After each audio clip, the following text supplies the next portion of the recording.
Saudações texanas a todos! Com a bênção de Duncan, em parceria com o Spurs Brasil, está subindo a bola para mais um Cultura Pop. Seja bem-vindo ao episódio 150 do Cultura Pop, seu podcast em português sobre o San Antonio Spurs. E hoje a gente dá continuidade na série sobre draft, né? No último episódio eu gravei também sozinho, falei um pouco sobre as opções do Spurs com a pick 2. Falei muito do Dylan Harper, que é a minha escolha favorita. Se você não escutou, volte ali no episódio anterior, que acho que tem muita coisa legal. Obviamente não falei só do Dylan, falei também do Cooper Flag, VJ Edcom, Base Bailey, Trey Johnson e todos os outros jogadores que poderiam eventualmente ser uma escolha 2, né? E o foco hoje é a pick de número 14, né? Mas antes disso, antes de entrar nessa seara, Cultura Pop é um projeto que surgiu ali comigo, Renan Bellini e Lucas Pastore.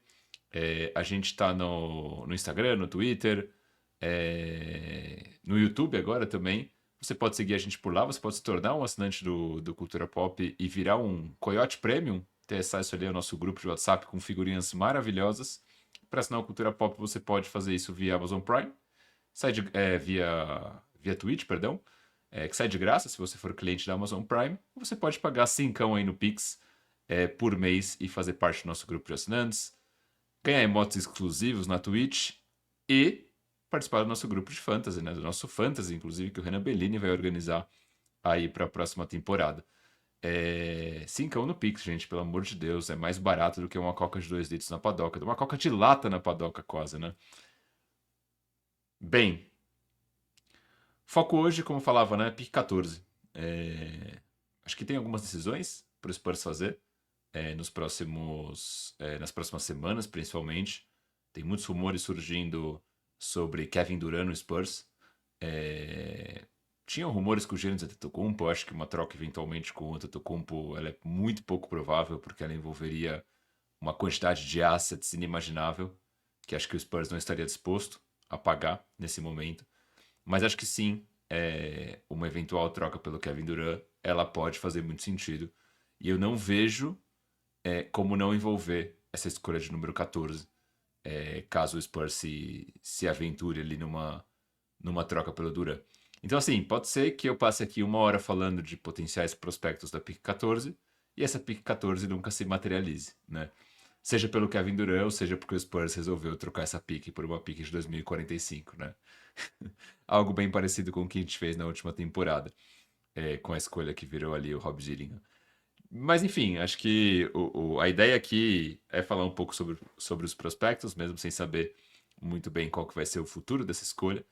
E antes de começar a falar sobre cada um dos nomes que eu separei para hoje, eu acho que vale falar um pouquinho sobre necessidades, né? O que o Spurs precisa nesse momento, né?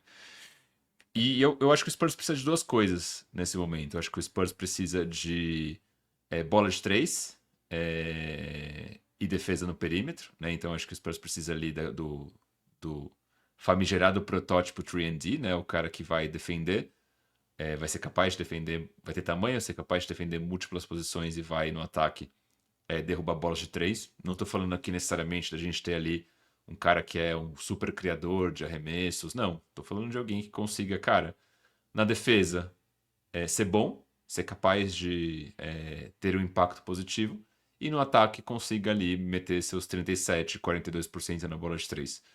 É isso que o Spurs precisa, né? Parece fácil, mas hoje em dia é um biotipo, é, se não difícil de conseguir, mas é um tipo de jogador que tem ficado cada vez mais caro de se conseguir no mercado. Né? É um tipo de jogador que está inflacionado no mercado porque tem um valor muito grande na NBA atual. E um bom caminho de trazer esse tipo de perfil é via draft, querendo ou não. Né? E aí, uma outra necessidade que eu vejo é de um pivô.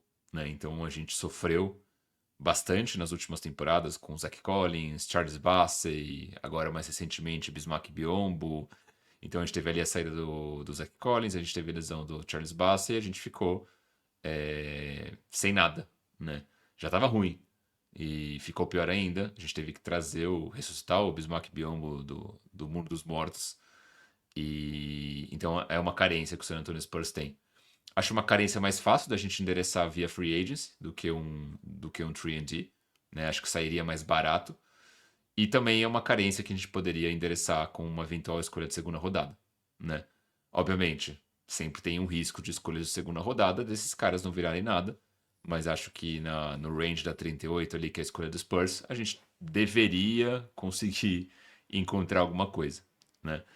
É, Na 14 eu iria num 3&D, eu acho que tem bons nomes que podem estar na disposição dos Spurs com essa escolha. E não gastaria essa pick 14 nesse primeiro momento com pivô, para ser bem sincero. A não ser que eu separei quatro nomes, na verdade, principais que se encaixariam nesse protótipo. É, Obviamente, todos têm as suas limitações. Nem todos são super G, nem todos são super tree, mas com potencial, talvez, dá para colocar dessa forma. E se nenhum desses quatro a gente tiverem disponíveis, tiver disponível, na verdade, no nosso range da 14, aí eu começaria a explorar a possibilidade de um pivô. Mas acho improvável também, tá? Que nenhum dos nomes que eu separei esteja à disposição. Então, assim, eu vou começar pela minha ordem de preferência, tá? E o primeiro nome que me vem na cabeça quando eu penso na pick 14 e nesse fit que a gente precisa, eu penso no Carter Bryant, que foi um cara que jogou por Arizona, sua primeira temporada de novato no NCAA. Eu olho pro. Bom, você olha a fita do Carter Bryant, e você vê um cara que, primeiramente, fisicamente, ele impressiona, né? Um cara super longilíneo, né? Alto, forte, acho que tá com o físico pronto para NBA. Se você olha as medidas dele no Combine, ele mediu 6'6", com 6'11", quase 7'0" de envergadura e 97 quilos. São medidas muito parecidas com o que o OG Anunoby teve quando ele entrou na NBA. Então, você olha pro OG Anunoby hoje, o cara é um tanque de guerra. O OG Anunoby era um pouco mais forte quando ele entrou na NBA, 105 quilos contra 97 do Carter Bryant, mas fisicamente são medidas meio parecidas, né? Então, só para primeiro colocar uma ideia de qual é o porte físico do Carter Bryant. E o Bryant é um cara que ele vai se destacar primeiramente pela defesa. Ele teve relativamente uma baixa minutagem em Arizona, se não me engano, ele jogou ali em torno de 20 minutos por jogo nessa primeira temporada dele como novato. Ele é um cara que ele tinha pouca ousagem no ataque, né? Então era um cara que pegava pouco na bola. Mas a gente vai falar da parte ofensiva. Acho que defensivamente foi seu carro-chefe. Acho que é um cara que tem primeiro, muita envergadura, energia, como eu falava, né, o físico como destaque. Um cara que conseguiu ali, dentro da minutagem dele, uma boa taxa de roubos de bola de tocos. Puxei aqui 19,3 minutos por jogo, quase um toco por jogo e quase um roubo de bola por jogo. Isso é bem expressivo no nível universitário. É um cara que não só foi bem como um defensor 1-1, mas também como um defensor coletivo, né? O cara chegando bem nas ajudas, contribuindo com tocos, se recuperando bem nos screens, navegando bem nos screens. E é um cara que ele demonstrou também muita raça. Então, um cara de se jogar na bola, de meio que o que falam lá nos Estados Unidos de high motor, né? High motor. O cara que ele tá sempre ali ligado nos 220, com intensidade e assim por diante. É, Então, assim, defesa seria ali o primeiro ponto a se destacar sobre o Carter Bryant e seria o porquê dele ser draftado nesse momento, né? Se a gente olha para ele no ataque, ele é um cara que ele ainda é cru, né? Acho que isso é importante frisar, que ele é um freshman, um novato, né? No universitário, mas ainda não muito polido ofensivamente. Ele hoje, o papel dele em Arizona, primeiro, como eu falava, né, é um papel 100% off-ball. Então, um cara que ficava ali majoritariamente parado para fazer arremessos de catch and shoot ou arremessos em movimento, né? Então, ali navegando num screen e arremessando. Ele teve um bom aproveitamento no college na última temporada. Ele aproveitou ali 37% nas bolas de 3 em quase 3 tentativas por jogo. Não é muito, mas também não é pouco. Principalmente esses arremessos foram de spot-up ou catch and shoot, né? Então, momentos ali que ele estava paradinho ou recebendo em movimento. É, Obviamente, se a gente para projetar longo prazo, né? É óbvio que 37% na primeira temporada em 3 tentativas por jogo é bom, e é um bom indicativo de que ele deveria continuar sendo positivo em próximas temporadas se ele continuasse no college. Mas ao mesmo tempo, 3 arremessos por jogo não é pouco, mas também não é muito. Então, assim, não é uma amostragem que me deixa confortável o suficiente de falar que, puta, não, Carter Bryant vai ser um puta arremessador no nível profissional ou se ele jogasse mais um ano universitário. Então tem talvez aqui uma pequena bandeira amarela para ficar de olho, né? Depois, geralmente a gente acaba olhando aproveitamento de lances livres como sinal de se ele vai ser um bom arremessador de três ou não. Quando a gente olha para o Carter Bryant, ele chutou ali, se eu não estou equivocado, pouco menos de 70% nos lances livres por Arizona. Não é um bom número, tá? Não, não é um bom número para nada, mas ao mesmo tempo, como eu falava, né, a quantidade de vezes que ele tocava a bola na bola, principalmente em momentos que não fossem em arremessos, né, ele como criador, ele atacando a cesta, não foram muitos. Então a taxa de arremessos de três dele na temporada também não foi muito alta. Vou até puxar aqui para garantir que eu não estou falando besteira. Mas se não me engano, ele estou ali menos de. Não quero falar besteira, mas suporia que menos de 3 arremessos livres por partida. Estou abrindo aqui a página da ESPN, ele estou 69,5, né, o aproveitamento dele nas bolas de 3, e foram ali menos de 2 arremessos por jogo. Então realmente é uma amostragem muito pequena para falar, não, puta, o Carter Bryant ele não é um bom arremessador nos lances livres. Se você pega e volta na fita dele de high school, ele é um cara que estava acima de 80% com uma usagem muito maior. Então assim, acho que não dá para usar lances livres como um proxy para falar que ele não vai ser bom nesse sentido. Então, assim, tem uma bandeira amarela, não é algo que me preocupa muito nesse momento, mas vale frisar, né? Depois é um cara que ele mostrou algum potencial cortando para cesta, ele finalizou ali cerca de 70% no aro, que é muito bom. A maioria dessas cestas elas foram assistidas, né? Então foram bolas que ele recebeu um passe de alguém na finalização. Então não foram jogadas que ele mesmo criou e finalizou, e sim, ele se aproveitou de alguém, cortou para a cesta no momento certo, ou recebeu a bola certa no momento certo. Dito isso, 70% é uma boa marca. E depois, quando a gente pensa em qualidades, acho que ele não teve a bola na mão o suficiente para ser qualificado como um bom passador, mas quando precisou, ele pareceu sempre fazer a jogada certa, ter boas leituras de passe e assim por diante. De novo, não dá para dizer que o Carter Bryant vai ser um excelente passador, mas em momentos onde foi exigido dele o passe, ele mostrou que pode ter essa característica, pode desenvolver essa característica, teve boas leituras, né? Isso quando eu penso em pontos fortes. Então, resumindo, defesa vai ser o ponto forte principal, defesa 1-1, help defender, capacidade de defender múltiplas posições pelo tamanho, talvez ali de 1-4, eu suporia. Esse é o carro-chefe, arremesso, embora tenha a bandeira amarela que eu falei, mas 37% não é ruim. Pelo contrário, é muito bom para uma primeira temporada, é importante frisar isso. Então é um cara que se encaixa bem no protótipo de 3D. E por isso ele é a minha escolha favorita nesse momento. Daqui a pouco eu vou falar um pouquinho do Rasheed Fleming. E o Rasheed Fleming traz talvez outras características que o Carter Bryant não traz. Só que é importante frisar que o Rasheed Fleming tem os números que teve em 3 temporadas, enquanto o Carter Bryant está na sua primeira temporada. Então aqui seria mais comprar a margem de evolução dele nesse primeiro momento. Talvez hoje o Fleming seja um jogador melhor, mas tem essa curva de evolução que ela não pode ser descartada. Mas o Fleming a gente já fala daqui a pouco.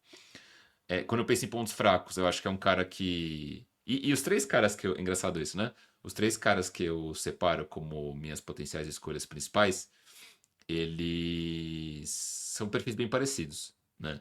Então são caras que eles defendem e arremessam em alguma instância, um pouco mais, um pouco menos em cada uma das coisas, mas tem muita dificuldade na criação do próprio arremesso. Né? Então, assim, o Carter Bryant era um cara que ele, hoje, primeiro ele não teve muitas oportunidades em Arizona de exercitar essa criação, mas quando teve também não mostrou um ball handling super desenvolvido, não mostrou ali a capacidade de conseguir tirar cestas da cartola, né? Não conseguiu se mostrar como um fazedor de cestas, seja atacando o aro, seja criando seu próprio arremesso no mid-range, bola de três e assim por diante. Então, o controle de bola, no geral, muito limitado, o que acaba reduzindo o seu potencial nesse sentido. Mas pensando em características, eu acho que é uma das características mais facilmente desenvolvíveis para um jogador. Eu acho que ele consegue controle de bola, capacidade de atacar um closeout. é, Acho que são coisas mais desenvolvíveis do que arremesso. Acho que arremesso é um pouco mais difícil de você desenvolver ao longo do tempo. Então, me preocupa menos que essa parte de ball handling e criação seja o seu gap principal. E hoje na NBA você consegue ser um jogador muito produtivo, mesmo você não sendo. Mesmo você não tendo essa característica aguçada, né, de criação. Você pega, por exemplo, cara, muitos jogadores hoje mesmo, né? Você pega ali o Dorian Finney-Smith, você pega, pô, um cara que tem camisa aposentada em San Antonio, Bruce Bowen, um cara que você precisava colocar a bola no chão, o cara não conseguia pingar duas bolas. Mas tinha um impacto defensivo absurdo, metia a bola de três da zona morta. Então, dá pra você ter uma carreira de vários anos na NBA não desenvolvendo isso, mas ainda assim, sendo um cara super jovem, ele é um cara que ele pode desenvolver. É, Em Arizona foi um cara que ele teve muita dificuldade com faltas. 5 faltas por 40 minutos, essa estatística literal. Né? Muitas das faltas, você olha a fita, eram evitáveis. Então, obviamente, não adianta nada ele ser um bom defensor se ele não conseguir ficar em quadra por problemas com faltas. Né? Então, acho que aqui é um ponto que também precisa ser desenvolvido. Mas também é bem comum a gente olhar na fita e esses caras, principalmente jovens na universidade, terem problemas com faltas. No final do dia, a maioria dos jogadores acaba se adaptando bem com o tempo, conforme vai amadurecendo e assim por diante. Então não é um ponto que necessariamente me preocupa. É, Eu gostaria de ter, aí para fechar, né, o Carter Bryant, eu gostaria de ter um pouco mais de amostragem sobre ele. Porque, por exemplo, a gente olha o Rasheer Fleming, que é o próximo jogador que eu vou falar. O Rasheer Fleming tem 3 anos de fita no college e você consegue ver a evolução muito clara dele ano a ano. É muito possível que, se o Carter Bryant jogasse mais um ano em Arizona, a gente visse uma curva de evolução muito grande. Mas hoje acho que existe um risco de você escolher na loteria um cara que ainda tem muitos pontos de interrogação, né? O cara jogou um ano, ele jogou muito pouco, né? 19 minutos por jogo, teve uma média de 6 pontos por jogo, tocava pouco na bola. Então você está comprando, quando você drafta o Carter Bryant na 14, você está comprando todo um potencial que não necessariamente está traduzido ainda em números. Né? Você está comprando uma ideia. E existem riscos de se comprar uma ideia. Né? Então é importante frisar isso de alguma forma. E aí, para fechar o Carter, quando eu penso em características, eu vou pensar em jogadores como o que eu falava agora há pouco, né? Dorian Finney-Smith, que é um cara que defende chute de três. Tomani Camara, que tem jogado muito bem em Portland, né? Mais foco em defesa, um pouco menos em arremesso. Se você quer ir um pouco mais distante no tempo e até pensando talvez em um best case cenário, um Trevor Ariza, que era um cara que defendia, tinha bola de três, conseguiu exercitar talvez outros aspectos do jogo que não só o arremesso durante sua carreira na NBA, mas veria algo por aí. Não consigo ver ele, pelo menos com o que eu assisti até agora, né, como um cara que é, ter, vai se transformar num,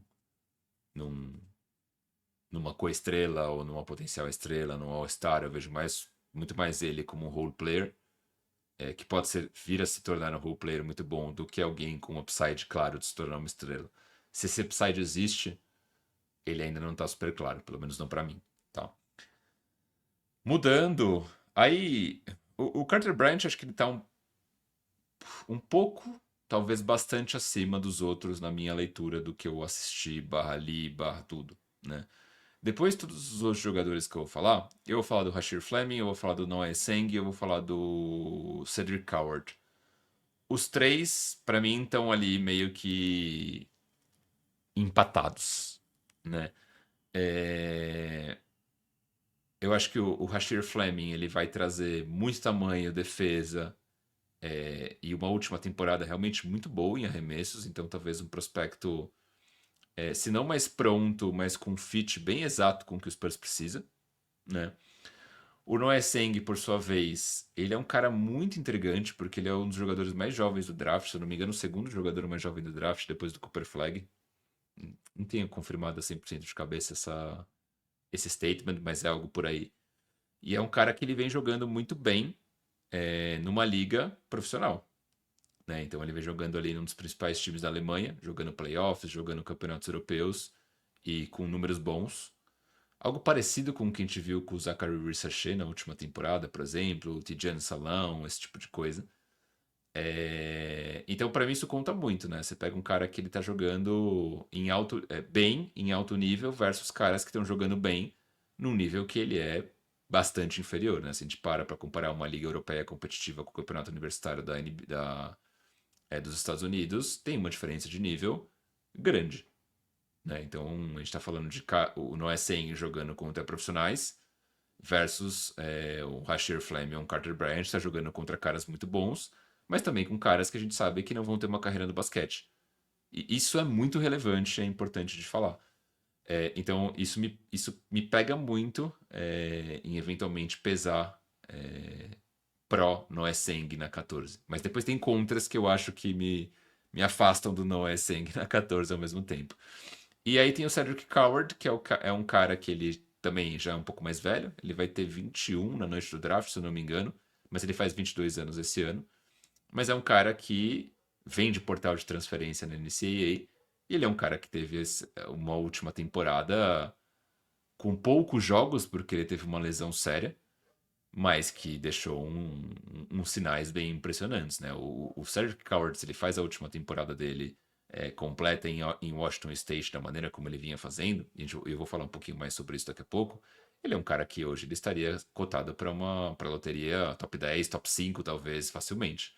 Mas ele teve a infelicidade de ter uma lesão, e a gente não sabe é, como ele teria jogado essa temporada sem essa lesão. A gente não sabe como ele volta após essa lesão também, né? Então tem muitas coisas envolvidas em relação ao Cedric Coward, mas talvez seja o jogador dentre esses todos, talvez seja o jogador mais completo, né? Que ele vai trazer a defesa, ele vai trazer a bola de três, ele vai trazer um pouco mais de criação do que todos os outros, né? Enfim, vamos lá. Mas, meu ponto é, eu vou falar do Rashir Fleming a seguir, mas não necessariamente é meu prospecto favorito pós-Carter Bryant. Acho que tem ali vários jogadores no bolo, né? Mas indo ao Rashir, acho que ele fisicamente também muito impressionante. Porra, é um cara 6'9", com 7'5" de envergadura. Essas medidas são bizarras. Pra você ter uma ideia, é uma medida parecida, por exemplo, com o Jarrett Allen, que é um cara gigante, né? Muito mais uma medida de um pivô ou ala pivô do que de um ala. Pra você ter uma ideia também, uma medida parecida com o do Serge Ibaka quando entrou no draft. O Fleming, descalço, 6'8", um 6'8 e 25, com 105 quilos e 7'5 de envergadura. O Ibaka, um 6'9 e meio, com 107 quilos, então peso parecido. E um 7'3 de envergadura. Então, porra, o Ibaka era um monstro no garrafão. Um bom protetor de aro. O Fleming tem uma envergadura maior, tem quase o mesmo peso, altura parecida. Então, isso é muito relevante, pensando no potencial dele e nas ferramentas físicas que ele tem, né? E se você olha a fita, você vê que, cara, esse tamanho e essa envergadura permitem muita versatilidade. Então, um cara que você via ele ali em St. Joseph's, na temporada dele de junior, marcando no garrafão, tranquilamente, um 4, um 5 eventualmente, mas também sendo muito usado em trocas e conseguindo dar conta do recado. Eu acho ele um pouco lento, defensivamente falando, ali mobilidade lateral, então me preocupa eventualmente, ele vai conseguir defender alguém da posição um. Não sei se ele vai conseguir defender um cara, um Kyrie Irving da vida, eventualmente numa troca de no pick and roll, mas ele é um cara que ele vai conseguir se virar. Eu acredito, ele não vai ser um defensor negativo, e eu acho que da 2 para cima, ali da 2 até a 4, ele vai conseguir ser um defensor muito bom. Acho que mostrou bons flashes de defesa com a bola, mas também de defesa sem a bola, ali parecido com o Carter Bryant, né? Então, em ajudas defensivas, rotações defensivas, comunicação e assim por diante. É um cara que, como eu falava, ele vai conseguir jogar na 5, né? Acho que isso é relevante porque se a gente olha, por exemplo, na última temporada, a gente sofreu muito porque na ausência de um pivô, na carência de jogadores de qualidade, a gente usou o Jeremy Sochan por muitos momentos na 5 e o Sochan é um cara que fisicamente ele sofreu muito, né? O Sochan é um cara magro, é um cara menor também, então o Fleming traria, né, esse componente de poder ser muito versátil em quadra, principalmente na defesa. Né? Daria para ele jogar junto com o Embanyama, daria para ele jogar sem o Embanyama, sozinho ali, eventualmente pegando alguém no garrafão, enfim, é um cara que ele vai conseguir fazer um pouco de tudo. Ofensivamente, eu vejo um papel bastante parecido com o do Carter Bryant, então um cara que vai ser usado majoritariamente off-ball. Então, assim, não vejo ele criando, mas já posso falar um pouquinho mais sobre isso. Como off-ball, ele é um cara que chutou 39% nas bolas de 3. Em algum momento da temporada ele chegou até ter 43% nos arremessos, né, no melhor momento dele na temporada. Então, um cara que mostrou uma evolução ao longo da sua carreira universitária, né? Então ele. E aqui acho que tem uma pequena bandeira amarela, né? As 2 primeiras temporadas dele em St. Joseph's, ele não. Em St. Joseph, ele não arremessou bem. Então ele chutou. Tinha esses números aqui, deixa eu ver se eu caço eles. Ele chutou 29,7% na primeira temporada, em 2,4 arremessos por jogo. Ele evoluiu para 32,4 na segunda, em 3 arremessos por jogo. E aí ele saltou para 39% nessa última temporada, em quase 5 tentativas por jogo. Então, assim, é relevante que a gente vê uma curva de evolução. Né? Me preocuparia muito mais se ele tivesse tido uma primeira temporada muito boa, uma segunda temporada muito ruim e agora uma terceira temporada mais ou menos. Não, ele mostra uma curva de evolução ano a ano que é condizente com a evolução de um jovem jogador. Isso é bom. Mas é um cara que ele não era um chutador nas 2 primeiras temporadas. Isso sempre me deixa com uma pequena pulga atrás da orelha. É... Então, assim, vejo ele sendo usado em situações de spot-up, catch and shoot, majoritariamente. Mas é um cara que ele foi muito bem também próximo à cesta. Então, perto no aro, ele finalizou ali 70%, o que é muito bom também. Números parecidos com o do Carter Bryant, inclusive. Foi usado bastante como. Foi usado bastante, não. Ele pode ser usado como roll man, né? O cara que vai fazer ali o corta-luz e acaba recebendo a bola de quem está conduzindo o pick and roll. Acho que tem algum potencial de ser usado dessa forma. E foi um dos melhores jogadores da NCAA em transição, principalmente por conta do físico, né? O físico dele é realmente bastante impressionante e ele foi um cara bastante eficiente nesse tipo de jogada.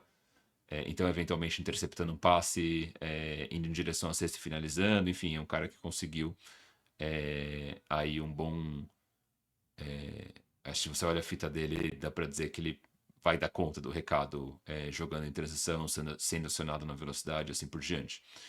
Quando eu penso em pontos fracos, né, um pouco do que eu falava, é um cara que ele majoritariamente ele vai ser usado off-ball, acho que ele não mostra nenhum sinal de que vai ser um bom criador de jogadas no próximo nível, o ball handling é limitado, ele não tem um jogo de pull-up, né, não é um cara que vai eventualmente se aproveitar de um corta-luz para dar aquele arremesso, aquele mid-range ou uma bola de 3, então eu vejo que ele é limitado nesse sentido. Não é ao contrário do Carter Bryant, né, ele não é pelo menos não dá sinais de ser um excelente passador, enquanto o Carter Bryant, por mais que a amostragem seja baixa ou pequena, ele tem boas leituras de jogo. Acho que o Fleming você não vê da mesma forma. Né? Acho que ele como playmaker tende a ser limitado. E um pouco do que eu falava também sobre a defesa, né? Embora você olhe os números ali de roubos de bola, tocos e pareça ser muito bom, e se você olha na fita, de fato, tem momentos muito bons. O fato dele ser muito forte, muito pesado, parece que às vezes falta algo em relação à movimentação lateral.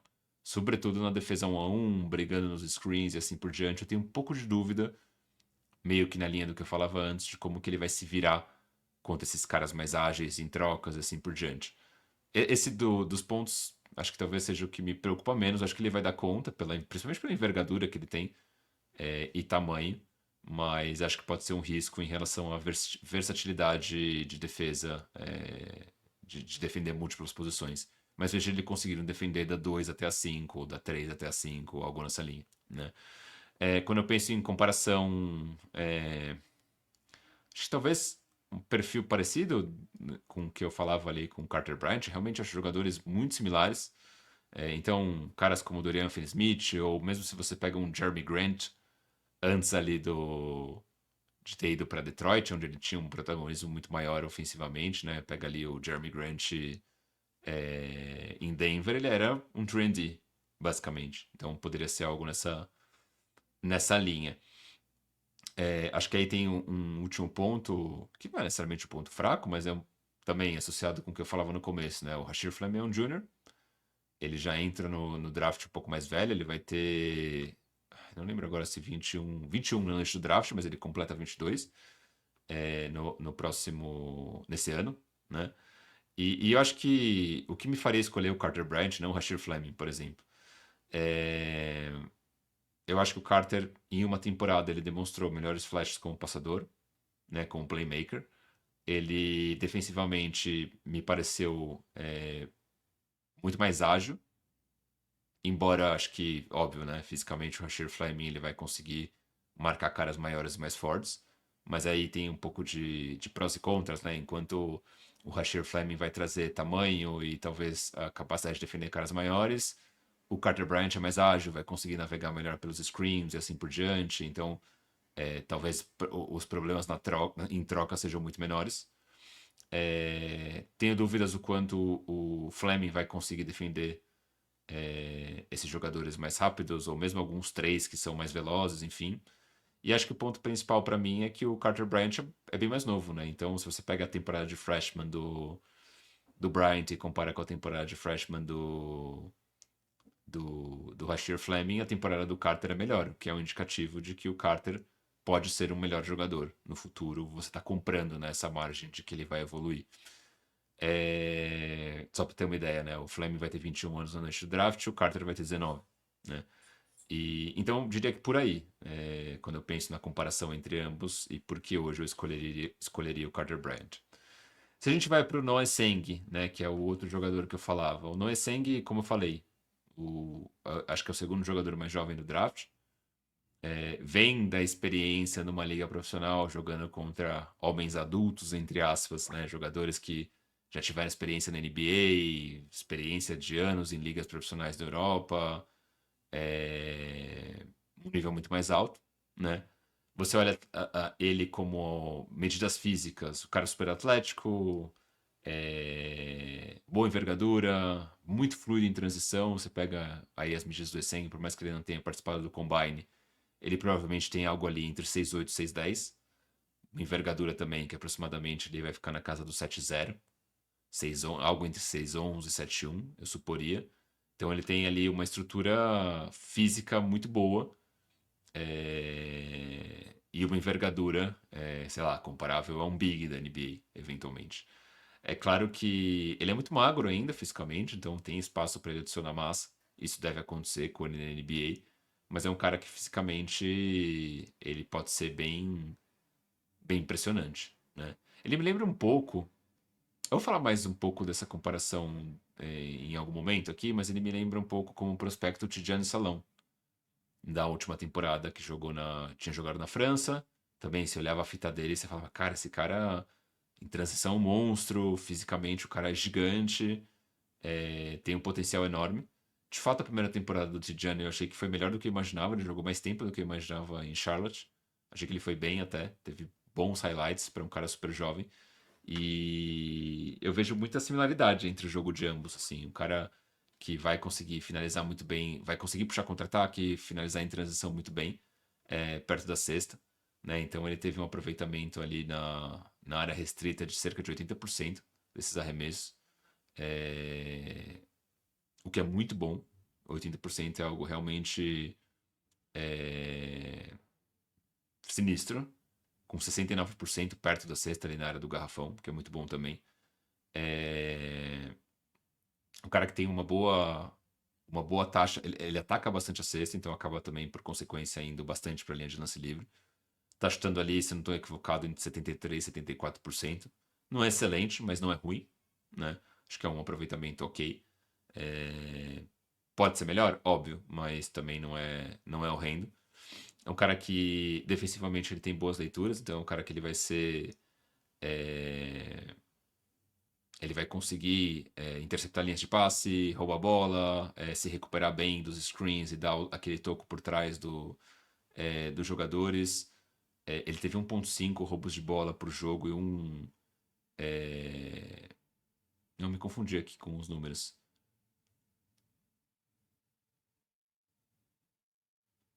Claro, 1,5 roubos de bola por jogo e quase aí 0,6 tocos por jogo. Então, fisicamente, ele é bastante ativo na defesa. E é um cara também parecido com o Rasheer Fleming e com o Carter Bryant. Ele é um cara que ele é, é bastante útil na defesa de ajuda, né? Então, é um cara que ele vai saber a hora certa de vir para uma ajuda, de rotacionar e assim por diante. É o cara que ele é, vai trazer isso muito possivelmente no próximo nível. É um cara que, quando teve em quadra, os números de ataque e de defesa do Hatcher Farm Room foram muito melhores. Né? Então é um cara que demonstrou impacto tangível enquanto esteve em quadra. E acho que é um cara que, como passador, embora os números não digam, se você olha a fita dele, você vê boas leituras de passe. Nada incrível, nada que você olhe e fala, puta, não, esse cara aqui vai ser um playmaker de elite. Mas é um cara que ele tende a ser um bom passador, ou pelo menos um passador neutro, vai, por assim dizer. É, um cara que está fazendo um pouco mais de 11 pontos por jogo em alto nível na Europa, boas atuações agora nos playoffs da Liga Alemã. Ele é um cara que, e sendo um dos jogadores mais jovens do draft, ele é um cara que esse combo chama muita atenção, né? Isso me faria considerá-lo como uma escolha 14, tá? É óbvio que eu tenho preocupações, então é um cara que ofensivamente ele ainda é muito cru. E acho que a diferença dele pro Rasheer Fleming e pro Carter Bryant é que, diferente do Bryant e do Fleming, o Noah Seng não tem arremesso. Isso é o que me pega e que me faria não draftá-lo nesse momento na 14. Porque, primeiro, a mecânica dele ainda é muito inconsistente, ele chutou menos de 30% nas bolas de 3. Tem uma evolução dele da temporada anterior para essa temporada atual, mas é uma evolução que, por mais que ela seja considerável, ela ainda é ruim, né? Então ele saiu, sei lá, de menos de 20% para menos de 30%. Não vejo sinais claros de que ele vai ser um chutador de 35 mais no curtíssimo prazo. Pode vir a acontecer? Pode vir a acontecer. Mas hoje não dá para comprar ele como um 3D. Ele é mais um D do que um 3D. Mas é um cara que, como eu falava, né, tem todas as características de um que pode vir a se tornar um bom jogador. Me lembra muito fisicamente o Tidjane Salão, como eu falei, até na transição, fluidez atacando a cesta, esse tipo de coisa. Acho que o Salão era um arremessador melhor no draft, mas até para efeito de comparação, eu acho que, vamos supor que o Tidjane estivesse entrando hoje na NBA, eu facilmente escolheria o Tidjane e não escolheria o Noah Seng. Então, para ter uma dimensão de tamanho e representatividade, capacidade dele, né? Depois é um cara que. Eu falei um pouco da bola de 3, né? É um cara que ele não. Ele tem um ball handling limitado, parece meio desengonçado em alguns momentos, né? Meio descoordenado. É, acho que é um cara que vai ter dificuldade. Já tem dificuldade de criar na Liga Alemã, tem de ter dificuldade de criar, pelo menos no primeiro momento, no próximo nível. Também, assim como eu falei do Carter Bryant, acho que é um aspecto do jogo desenvolvível.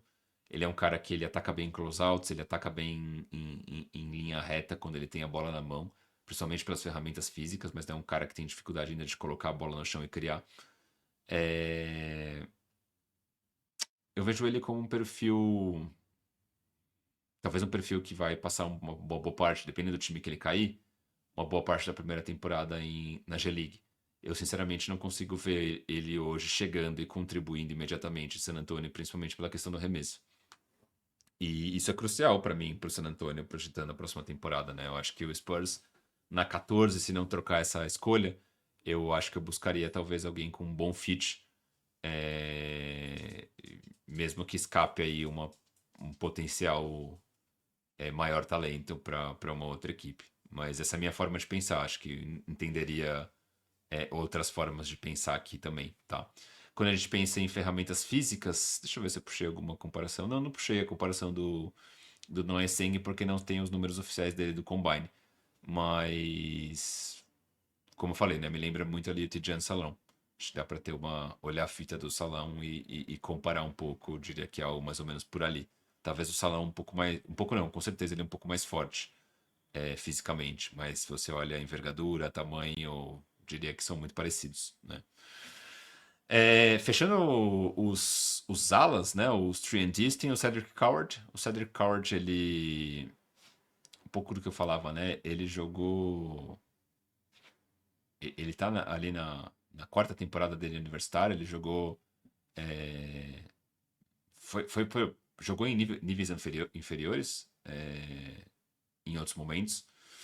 E ele foi no portal de transferência para Washington State na última temporada, né? Washington State é uma universidade que joga num nível de competição muito maior, diria ali na elite da NCAA. E ele tava com números impressionantes, né? Em Washington State, ele tava ali fazendo quase 18 pontos por jogo, com um true shooting de 70%, o que é muito expressivo, então uma eficiência muito alta. 40% nas bolas de 3, com mais de 5 tentativas por jogo, 7 rebotes e quase 4 assistências por jogo. Então, assim, um jogador muito completo, jogando em alto nível. Beleza, ele estava ali já como um jogador mais velho? Sim, ele estava ali já como um jogador mais velho. Mas o impacto dele vinha sendo muito alto, né? Um pouco do que eu falava no começo. Se ele continuasse com esse mesmo impacto, com esses mesmos números ou parecido durante toda a temporada da NCAA, eu facilmente veria ele como uma escolha top 10 hoje. Então, só para também dar uma dimensão do que do Cedric Coward como vinha sendo essa temporada dele. Aí quando eu penso em arremesso em pontos fortes, né? Acho que o arremesso é a parte principal. Não só ele estava com 40% nessa última temporada em Washington State, mas ele estou durante a carreira toda dele no college acima de 38. Óbvio, né, que é importante frisar que antes ele jogava em níveis inferiores, em divisões mais fracas, por assim dizer, então também contra um nível de competição mais fraca, mas quando ele subiu um nível de competição, ele mostrou capacidade de, de reproduzir os mesmos números. Você olha a mecânica dele, é um cara que tem uma mecânica super fluida, porque o arremesso dele tá ali bem, bem perfeitinho, por assim dizer. E nas últimas 2 temporadas ele acertou ali 45% dos arremessos de catch and shoot. Foram 175 arremessos, uma amostragem bem relevante, né?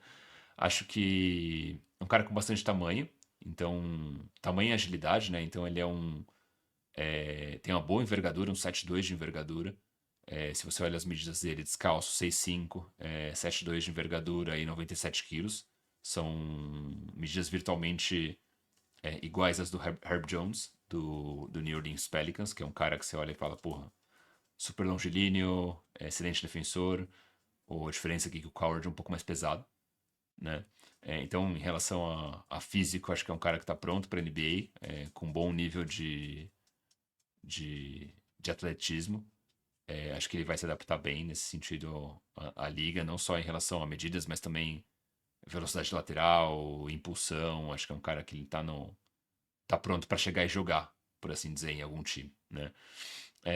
Quando eu penso na parte ofensiva ainda, um pouco do que eu falava, né? Um jogador super eficiente. Na temporada em Washington State, 70% de true shooting, o que é impactante. Acho que talvez dos jogadores que eu falei até agora, é um dos que tem o maior QI de basquete.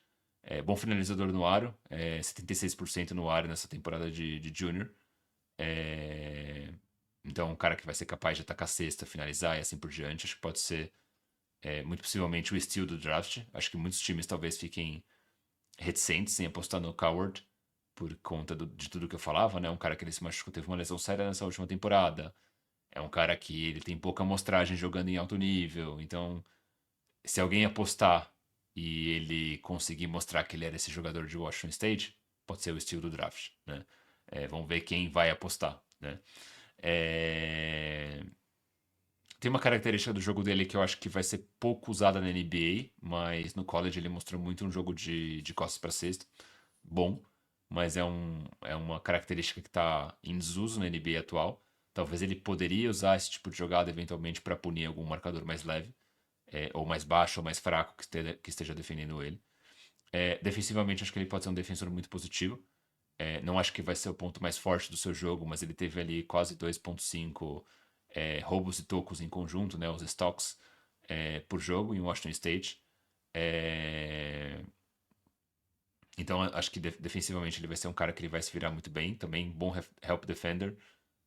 Consegue se virar bem em trocas. Acho que é um cara que ele tá pronto ou tende a conseguir defender da 1 a 3, da 1 a 4, muito possivelmente, por conta da envergadura. Né? Se a gente pega, por exemplo, o Herb Jones, em muitos momentos você vê ele defendendo caras muito grandes, né? Então, daria. Por mais que, obviamente, o Herb Jones é um defensor fora de série, né? Não acho que o Cedric Coward tá nesse nível, mas pensando em medidas, ele deveria ser capaz de conseguir defender caras mais fortes e mais altos também, muito por conta da envergadura. E, no geral, um bom passador também, quase 4 assistências por jogo. Diferente dos caras que eu falei antes, né? Eu falei do Carter, do Fleming, do Noah Seng, é um cara que ele tem flashes como criador de arremesso. Não acho super desenvolvido, mas definitivamente no estágio bastante superior a esses jogadores que eu falei antes. Então, dos 3 jogadores que eu falei, é o cara que tem, é, acho que o combo mais completo, mais desenvolvido, em pese que, obviamente, o Esseng e o Carter Bryant são jogadores mais jovens. Foi um cara que também teve bons números de rebote, historicamente na carreira, nessa última temporada, 7 rebotes por jogo, que é bastante expressivo também para um ala. Aí de pontos fracos, né? Eu falei, já tinha falado um pouco da lesão. Ele jogou só 6 jogos em Washington State. Ele teve uma lesão grave no ombro. Aparentemente já está 100% recuperado, mas sempre fica a bandeira amarela por conta da lesão. Tem uma questão do seu teto, né? Principalmente porque ele vai ser um cara com 21 anos na noite do draft, 22 nesse ano. Então, obviamente, se você olha para o teto do Don Esseng e do Carter Bryant, definitivamente é maior, por uma questão de idade mesmo. Se bem que a gente viu jogadores recentemente que chegaram na NBA mais velhos e conseguiram ter um salto de evolução. Você pega, por exemplo, o Malcolm Brogdon. Ele chegou na NBA como um cara já mais experiente, com anos no college. Ele é um cara que ele se tornou um jogador muito bom. Né? Então, acho que não. Por mais que, obviamente, o teto seja mais limitado, sempre tem a possibilidade desse cara se desenvolver.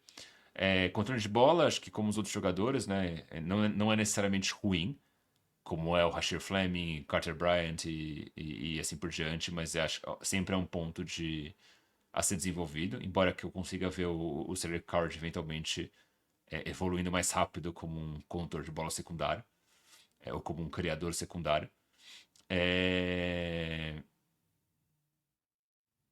Que mais? Acho que isso, principalmente, do Cedric Coward. Se eu penso em comparativo, acho que talvez os perfis que me venham à mente tem perfis mais sexys e perfis menos sexys, né? Talvez o perfil mais sexy seja o Mikal Bridges. O Mikal, se não me engano, fez 3 anos de Vila Nova também. Então, dá até para ser comparável nesse sentido. Outro perfil seria o Josh Richardson. Por mais que não seja super sexy, é um Spurs Legend e teve uma carreira ok na NBA, né? Uma carreira boa na NBA. Deixa eu conferir quantas temporadas o Mikal Bridges jogou no college, mas eu tenho quase certeza que foram 3 temporadas. Deixa eu ver. Mikal Bridges, College Stats. Vamos ver o que o Sports Reference nos traz. Ele jogou 3 temporadas em Vila Nova. Na temporada de... Olha que curioso, né? Eu não tinha visto esse dado. O Mikal na temporada de júnior dele, 17,7 pontos, 5,3 rebotes, 1,9 assistências, 43,5% na bola de 3. O Cedric Coward nessa temporada em Washington State, obviamente, né, menos jogos, mas são números bem parecidos, como eu falava, 17,7 pontos, 40% da bola de 3, 7 rebotes, 3,7 assistências. Então, realmente tem um comparativo interessante, puramente olhando para os números, mas acho que até de estilo de jogo é algo parecido. Para fechar, a gente já tô com 50 minutos de gravação, então é, não quero fazer um episódio de 2 horas falando sozinho e encher o ouvido de vocês, mas outros nomes que eu ficaria de olho. Um para fechar, olhando para a ala, tem o Nick Clifford. O Nick Clifford é um nome pouco sexy por ele ser um sênior, mas ele é um cara bem completo. Então, aquele ala bem atlético, versátil, experiente, que vai fazer um pouco de tudo muito bem, mas talvez ele não tenha nenhuma característica que você olhe e fale, não, beleza, o Nick Clifford ele é excelente nisso. Né? Então, talvez seja um cara que consiga atuar ali da 2 a 4. Tem tamanho, tá? O Nick Clifford, as medidas dele foram 6'5", com 6'8" de envergadura, 92 quilos, medidas virtualmente iguais às do Josh Hart. E acho que o Josh Hart, inclusive, é uma boa comparação, né? O Nick Clifford, ele não só é um cara que ele faz um pouco de tudo bem, mas nada excelente, mas ele é um ótimo reboteiro. Ele teve ali nessa última temporada dele, deixa eu puxar aqui, quase 10 rebotes por jogo, para um 6'5", porra, excelente, excelente. Acho que é um cara que vai conseguir chutar, espaçar quadra, né? Então vai ter ali o 3D, embora eu não acho que ele seja um defensor brilhante, eu acho que ele é um bom defensor, ele não vai ser um defensor negativo na NBA. E ele chutou 38% nas bolas de 3 e 5 tentativas por jogo na última temporada. Isso é bem relevante, porque se você olha para a carreira do Clifford, ele vem de 2 temporadas seguidas em 37%, mas na carreira antes dessas 2 temporadas ele estava chutando ali entre 30 e 33%, entre 28 e 33%. Então, um cara que ele demonstrou evolução nessas 2 últimas temporadas, mas não só evolução em baixo volume, né? Na penúltima temporada ele chutou 3 arremessos por jogo, e na última temporada quase 5 arremessos por jogo. Então ele é um cara que, parecido com o Rasheer Fleming, que tem uma curva de evolução consistente ano contra ano, isso parece igual, ou virtualmente igual, com o Nick Clifford. Como falava, né, um cara completo, vai conseguir colocar a bola no chão, um bom nível de ball handling, nada excelente, mas vai conseguir colocar a bola no chão, conduzir um pick and roll, vai conseguir ser um criador secundário. Também em relação a passe, acho que é um cara que ele vai. Tem um passe. É óbvio que é um sênior, né? Mas tem um passe de uma qualidade superior, se você compara com os outros jogadores que a gente falou aqui anteriormente. Uma boa taxa de assistências, né? Quase 5 assistências por jogo. Então, um cara que é bem completo como um todo. Que mais? Deixa eu ver. Acho que é um cara que pode chegar e jogar, né? Então, eu não tenho dúvidas que o Nick Clifford ele pode ter uma carreira sólida na NBA. Como role player, né? Então um cara que possivelmente vai vir do banco e vai contribuir muito bem. Principalmente pelo aquilo que eu falava, né? Que é um cara que faz um pouco de tudo, mas e faz um pouco de tudo bem, embora nada salte os olhos. E aí de pontos fracos tem a questão da idade, né? 23 anos já, então pouca margem de desenvolvimento. Embora hoje talvez ele seja um dos melhores jogadores do draft nesse momento, algo parecido com o que a gente viu com o Dalton Knecht na última temporada, né? O Dalton Knecht talvez fosse o melhor jogador na noite do draft, mas obviamente com uma margem pequena para evolução. Não é, atleticamente falando, não é um cara com nível de elite, né? Em relação à explosão, velocidade lateral e assim por diante. Então, obviamente, uma bandeira amarela aqui, mas acho que não vai impedir ele de ter uma carreira consistente no próximo nível. E depois tem uma questão, talvez, também associada ao físico, de capacidade de criação de espaço, criando o próprio arremesso, né? Então, como ele vai usar o físico para criar espaçamento no adversário, ou como que ele vai usar a explosão para bater o adversário na velocidade, assim por diante.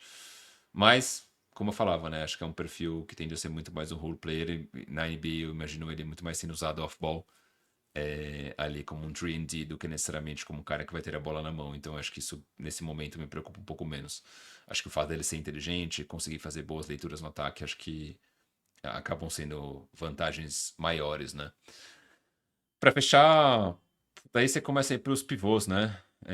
Puta, tem um ala ainda que é o Noah Penda, que joga na França. Perfil também parecido com esses caras que profissionalmente eles estão jogando em níveis profissionais, estão jogando bem. Mas acho que é um cara que eu não acho que vai estar ali no range do Spurs, acho que ele vai sair muito depois, talvez ali entre 20 e 23. Mas é um cara que boa defesa, fisicamente muito impressionante, ou impressionante pelo menos, e com bom impacto em time profissional. Acho que talvez tenha ali o watch out de bola de 3, né? Não é necessariamente um chutador ainda, está chutando em torno de 30%. É, lá na França, no Le Mans. Então, nem consideraria para San Antonio por conta disso, né? Acho que no range do Spurs a gente vai ter jogadores talvez um pouco mais completos. E depois a gente começa a ir para os pivôs, né? Aqui eu olharia especificamente para Thomas Sorber, que jogou em Georgetown. Então, um pivô, putz, bom protetor de aro, envergadura de elite, ele vai conseguir finalizar bem perto da cesta, defender bem o garrafão, tem uma visão de passe acima da média para posição, com uma boa taxa de assistências para um pivô, principalmente um pivô freshman. Um aproveitamento ok até para um pivô nos lances livres, 73%. Mas é um jogador que depende muito do físico, não tem a melhor mobilidade lateral do mundo, teve problema de lesão na última temporada, se não me engano, teve uma lesão no pé esquerdo, que foi bastante grave, que terminou a temporada dele mais cedo do que mais cedo, né? Teve que fazer uma cirurgia. E não é um cara que vai passar quadra. Então, 16,2% nas bolas de 3, 37 tentativas. Acho que é um cara que ele tá longe ainda de passar quadra. Também, por mais que seja uma boa presença física, com boas medidas, envergadura, bom protetor de área, não é um cara super atlético. O que eu acho que ofensivamente pode limitar um pouco o potencial dele, principalmente no pick and roll, sendo usado como uma ameaça ali em ponte aérea e assim por diante. Né? Um cara puta, forte, pesadão, não necessariamente é um saltador, né? Não vejo ele muito naquele estilo de Andre Jordan, talvez seja um estilo mais Kevin Looney da vida, alguma coisa nessa linha. Quando a gente pensa em medidas, ele mediu descalço 6'9", 119 quilos e 7'6 de envergadura. As medidas são virtualmente iguais às do André Drummond quando entrou na NBA. Diferença é que o Drummond era um pouco mais forte, né? 119 contra 127 quilos, quase 10 quilos de diferença, é bastante impactante. Falam que o Spurs tá de olho no Kamal Maluash, mas eu não acho que o Maluash sobra na 14. Mas é um cara que começou a jogar basquete super tarde. Puto, o cara é gigantesco. Você olha o tamanho dele, ele tem medidas muito parecidas com as do Joel Embiid. O cara que vai conseguir proteger o aro, vai conseguir ser uma ameaça diferente agora do que eu falava do Thomas Sorber, ele vai conseguir ser uma ameaça nas pontes aéreas, é um cara que ele vai finalizar bem perto da cesta, vai conseguir, até pelo tamanho, né, ser um bom screener, um bom cara para ser usado em jogadas de pick and roll, mas é um cara que ainda tenho dúvidas como ele poderia ser na defesa, principalmente em relação a trocas, ele marcando jogadores mais rápidos, armadores ou jogadores de perímetro. Embora ele tenha tido uma boa temporada em lobs, né, pegando ali, sendo aproveitado no pick and roll e pegando lobs, não é um cara que ele ainda parece ter as melhores leituras ofensivas, constantemente ele recebeu passes, deixou esses passes escapar, então é um cara que talvez por ter começado a jogar basquete há relativamente pouco tempo, né, há 5 anos, ele é um cara que ainda tem os gaps muito claros.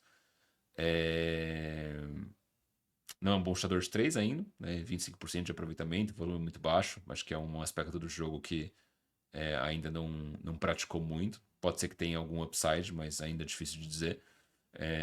Nesse momento eu apostaria que não. E tinha um ponto positivo que eu ia falar do Maluash, mas eu tô me esquecendo. Ele é um bom reboteiro, principalmente em rebotes ofensivos, né? Ele tem uma taxa de rebotes ofensivos, eu tinha até anotado aqui em algum lugar. Deixa eu ver. Ele terminou a temporada entre os 10 melhores em porcentagem de rebotes ofensivos na NCAA e entre os 15 melhores entre os calouros desde 2008. Então, óbvio, né? Porra, você pega um cara que tem 7,0 com 7,7 de envergadura, porra, é meio óbvio que ele vai conseguir ser um monstro dos rebotes. Embora Defensivamente ele não seja tão impressionante nos rebotes, ele é um cara que tem ainda alguma dificuldade de usar o corpo dele para fazer box out, acho que ele ainda não entendeu como que a dinâmica corporal dele pode ajudá-lo a ser um monstro no rebote, acho que ele é bom em alguns aspectos, mas ainda não necessariamente é brilhante nesse sentido. Para fechar, falar um pouquinho muito rápido do Danny Wolf, né? O Danny Wolf jogou em Michigan, veio de portal de transferência, tinha jogado em Yale na temporada anterior, é um cara que puta, não queria falar. Acho que até falei a mesma coisa no episódio anterior, não lembro. Mas, obviamente, queria evitar comparações, mas é aquele estilo meio parecido com Nikola Jokic, Domantas Sabonis, o Alperen Sengun, que é o cara que. O cara grande e alto que tem um feeling bastante aguçado para criação de jogada como playmaker. Então, é um cara de 2,13, mas se você olha a fita do Michigan, você vê que era um cara que ele, basicamente, durante muitos momentos do jogo, era ele que criava o ataque, ele que conduzia a bola, ele que armava o jogo, ótima visão de jogo, excelente capacidade de passe, um point center, basicamente, né, na NBA moderno. Acho que ele tem um bom potencial ofensivo moderno, embora tenha alguma bandeira em relação ao seu jogo, à sua bola de 3. Né, 33,6 em 3 tentativas por jogo, não é ruim, mas também não é excelente. Fica a dúvida, puta, será que ele vai conseguir chegar ali em 36, 38%, que seria já um número muito melhor. Defensivamente tenho dúvidas de como que esse jogo vai traduzir para o próximo nível, né? Acho que a defesa dele ainda é pouco confiável, principalmente no nível universitário, e como isso se traduziria para a NBA. Não é um cara super ágil, com uma boa mobilidade lateral, então acho que talvez encontrar um papel defensivo viável dele na NBA seja o principal desafio. Mas é um jogador que me chama alguma atenção. E eu tinha falado do Danny Wolf para fechar, mas tem o Azanil também. Não acho que é um jogador que o Spurs vai pegar, porque é um jogador que ele tem tamanho, né? O Azanil, ele é um 6'9 com 6'11 de envergadura, então ele tem medidas parecidas com o Aaron Gordon. Então não acho que ele é um cara que ele vai ser aquele backup do Embiid que a gente precisa. Se a gente trouxer ele como um ala, ele não é um cara que espaça quadra. Então acho que é um cara que talvez o principal ponto fraco dele, inclusive, é que não tem um papel claro ainda para ele e como isso se traduziria para NBA. Porque ele não é necessariamente forte para jogar no garrafão, mas ele também não é necessariamente um cara que vai conseguir atuar, talvez como um ala, off-ball, porque ele é um cara que não espaça quadra. Mas tirando isso, é um cara que tem boas ferramentas físicas no sentido de high motor, né? Então o cara tá sempre ligado no jogo, muito raçudo, bom reboteiro, jogou em bons níveis, né? Ele já tinha jogado o high school junto com o Cooper Flag e com o Derrick Queen, que são jogadores que estão cotados ali na. Cooper Flag primeira escolha, Derrick Queen seguramente na loteria. Boa finalização no aro, um defensor bom, mas não necessariamente excelente, né? Acho que é versátil por questão de tamanho e mobilidade, mas não necessariamente ele ainda é muito forte, embora ele vai conseguir agregar essa força ao longo do tempo. E um pouco do que eu falava em pontos fracos, né? Putz, não tem um papel claro definido, não tem ainda um bom arremesso. Isso acho que é importante e acho que é o que faria o Spurs seguramente não considerá-lo. É, Então, basicamente isso, né? E com isso eu fecho a 14, né? Acho que eu falei aqui de vários nomes. Se eu fosse draftar hoje, eu iria no Carter Bryant, seria a minha opção número um. Talvez minha segunda escolha, falei, né? Muita dúvida ainda entre Fleming, Esseng e Cedric Coward. Talvez eu iria no Coward.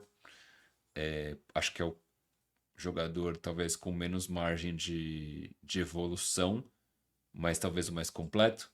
Eu não iria no Esseng por uma questão de arremesso, não consigo ver ele desenvolvendo isso no curto prazo. Eu acho que o Spurs precisa disso sim ou sim. Não dá para trazer mais um jogador que não arremessa, né? É impensável. Então, na linha dos alas, eu iria por aí. Eu não ficaria triste no Nick Clifford, tá? Eu acho que não. Acho que a maioria das pessoas ficaria meio meh com se o Spurs escolhesse o Nick Clifford. Eu veria até com bons olhos um cara para chegar e jogar. E depois os caras de garrafão, eu trouxe aqui mais pelo protocolo. Eu não acho que o Spurs vai escolher um cara de garrafão na 14. Mas eu teria algum nível de curiosidade em ver o Danny Wolf em San Antonio. Não acho necessariamente que é o melhor fit, mas seria divertido ver ele jogando junto com o Embi e demais jogadores. Thomas Sorber seria um cara interessante também, mas aí mais aquele estilão backup mesmo, que vai jogar 10, 15 minutos por jogo e trazer intensidade, energia, assim por diante. Mas é isso, pessoal. Foi mais um episódio 150 do Cultura Pop. Completamos aqui um episódio fechado. Lembrando que o Cultura Pop é uma parceria com o Spurs Brasil. Se quiser mais informações, spursbrasil.com. Lembrando também que você pode virar assinante do Cultura Pop na Twitch, via Amazon Prime, sai de graça, se você for assinante da Amazon Prime. E aí você pode acessar emotes exclusivos, você pode participar do nosso Fantasy da próxima temporada, que o Renan Bellini dessa vez vai fazer. E você tem acesso, para mim, a melhor parte, o grupo do WhatsApp, comunidade incrível, tem ali mais de 100 pessoas no grupo, super engajado. O grupo, basicamente, ele é um organismo vivo e tem as melhores figurinhas que existem. Isso não sou eu que estou falando, todo mundo fala. É, Acho que é isso, fico por aqui. Pensando agora em cronograma de próximos episódios, eu ainda queria gravar um episódio falando de segunda rodada. Não prometo, porque segunda rodada é muito aleatório. Talvez o Spurs nem fique com essa pique. Mas ainda tem um episódio que tá pendente de fazer ali com o pessoal do Banner de 3. Esse sim deve acontecer em algum momento. Também não prometo, mas ele pode acontecer. E é isso, gente. Se tiverem dúvidas, quiserem perguntar coisas ou falar, putz, falem do prospecto X ou do prospecto Y, sigam a gente lá no Twitter, mandem mensagem pra gente, no Twitter ou no X, né? Ou também pelo Instagram. E você também pode seguir o Cultura Pop não só nesses canais, mas também agora no YouTube, né? O canal novo. E no Spotify. Sigam a gente por lá, por favor. É isso, gente. Muito obrigado. Até a próxima e tchau!